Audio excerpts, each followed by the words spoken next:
It can happen in an instant, as we were talking about earlier. Flash floods moving through, leaving you scrambling to safety.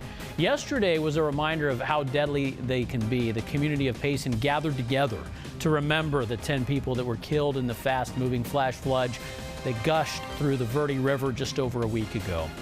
On the same day of that tragedy, another group of people were out enjoying the mountains when a flash flood caught them off guard. Team 12's Matt Morrow has the story on their heart-stopping close call.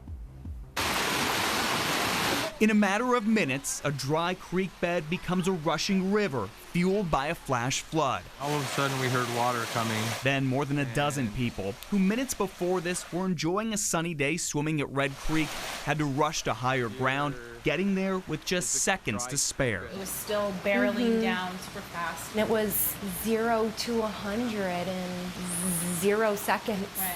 Literally. I mean, you would have no warning.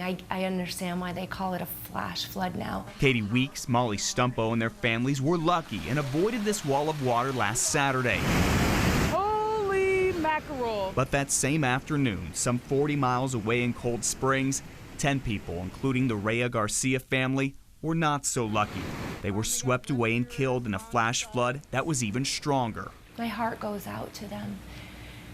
And I can understand how it could have happened. Don't mess with Mother Nature. Don't do it. Heed the warnings. Obey the signs. The warning signs were there for both swimming areas, but they were never heard. The National Weather Service issued a flash flood warning, but neither family received one because there was no cell service. There were thunderstorms north of them, but it was not raining where they were. That's what makes these things so dangerous. One of the unique things about flash floods here in this part of the country is that we have a lot of rugged terrain, so they can happen very quickly, even if it's not raining in your location. Jarrett Rogers is a meteorologist with the National Weather Service in Phoenix. He advises people who are in low-lying drainage areas to not only pay attention to warnings, but also watches. They are usually issued hours before the storms.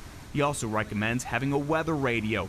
It can often receive a signal where cell phones cannot. Oh dear, there's 2 vehicles. That could be the difference between life and death, because flash and river floods kill more people every year than any other type of severe weather.